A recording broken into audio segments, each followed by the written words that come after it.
Oh, I never imagined I'd be a prosecutor. In fact, when I was in law school and we were learning how to do trials, they said, pick the side that you'll never be. And it was a criminal case. I picked the side of a prosecutor. I couldn't imagine myself ever doing that work. I fell into it. It turned out great. My parents taught me and encouraged me to have a healthy ego. So I knew that whatever I sought out to be, I'd certainly strive to be the best. Whether I would be the best is another story, and that's for someone else to determine. And it wasn't really until the day that I was sworn in until I realized that, yes, I am the first person of color, the second person of color in the state, and the first female. And it's good to now see that even though I have the largest county, we probably have about 12 or 14 women that are leading counties throughout the state. There was an audit that was done by the Michigan State Police, who had recently taken over the Detroit Police Department crime lab, from their DNA to everything, firearms, serology, hair, fiber, all of that. And so they wanted to, and rightfully so, they wanted to do an inventory of all the areas that the police department had had property. And we only knew about the main property room, so I sent someone with them, with the team, to not oversee it, but I wanted to see what was going on and make sure we had a good handle on what was going on and what we had. And so he was the one that discovered them, but I didn't know that people did that. I had no idea. None of us had any idea that people stockpiled rape kits. And why anybody would think that they can do that. Why would anybody think that they can take evidence from a violent crime and just throw it on a shelf somewhere and forget about it? And there are a lot of reasons for that. But I had, even in my wildest of imaginations, I never thought that someone would do that. And we later find out to be obviously over 11,000 had gone that extra step, as many women do not do, and had a rape kit done with the hopes that the evidence from that rape kit would help them find their perpetrator. And for the criminal justice system to callously ignore that evidence, something that can lead to the solving of their crime, but other people being victimized as well, thousands of others as it turns out, to me was beyond belief. And to me, it didn't matter if it happened on my watch or not. We know now they went back 40, 45 years. That didn't matter. I have this job now. I'm the chief law enforcement person in the county now. It's my job to make sure that we do as much as we can, as fast as we can, as efficiently as we can, to make sure we bring justice to these victims if we could. And we had no money, as I said before. We were 4 years from the largest municipal bankruptcy. The county wasn't doing well either at the time. And so we had to figure out a way. And basically, the approach that we took, we knew three things. We knew we had to make sure it didn't happen again. We had to make sure that we brought justice to as many people as we could again.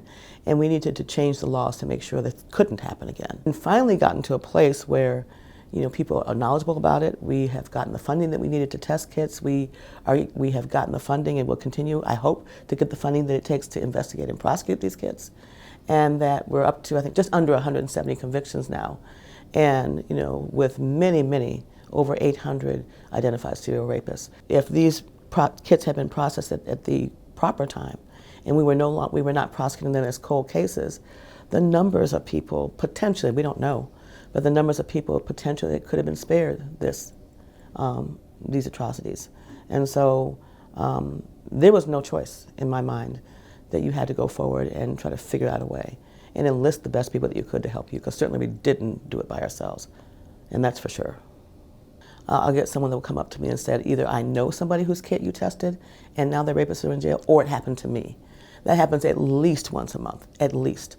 And we can't, anyone who works on this, anyone that probably works in this office is probably asked about this all the time.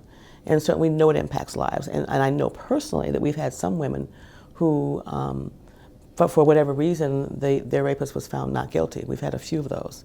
And they still felt that they were finally paid attention to, that they finally had their day in court, even though they may not have gotten the result that they wanted. So it's life-changing. Every election cycle, there are more and more women that are getting this job and keeping this job and enjoying this job.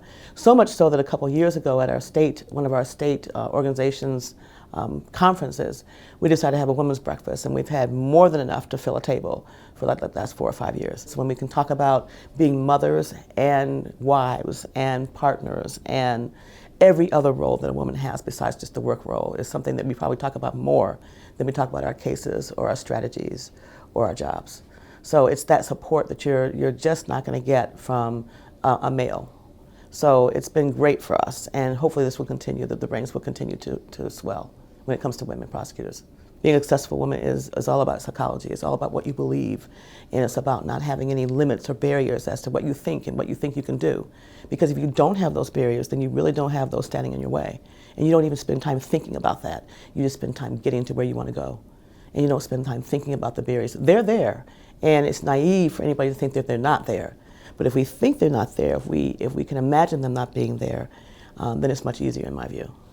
What's even more important than that, our daughters or our female counterparts in our lives can see the sky can be limitless. They always told you that. Like when I was coming up, you didn't see it, but I always was told that. And I believed that. And I didn't think that there should be any obstacles in standing in my way. My daughters, and I have 3 of them, now can see that that's certainly something that not only is necessary and not only is good to have, but it's expected. If you can imagine it, you can do it. And that's really, really true. And by that, I don't mean that you can imagine, like I can't imagine myself being a world-class Olympic athlete. Even though I may want to do it. But I certainly can imagine women doing that. I can certainly imagine my daughters doing that, whatever they want to do. And so really, I think that there's no room for suppression when it comes to the dreams of young girls. All this about women and their successes, it was always there. And I think just people just finally believe it. And I think people are beginning to expect it now, which is great. I think a lot of people have a view of Detroit that's very stereotypical. You come here, you can't walk across the street without getting killed. You're going to be a victim of crime. You are going to be suppressed. You have, you have other issues. You're not well educated, but I think none of that is really true. Certainly we have our issues like most major American cities. I don't think we're different from most cities, but this is a place that is thriving for many reasons. It's not just because of one mayor or one business leader. It's been thriving for a very, very long time. It's great that Detroit is now in the conversation of places where people want to be.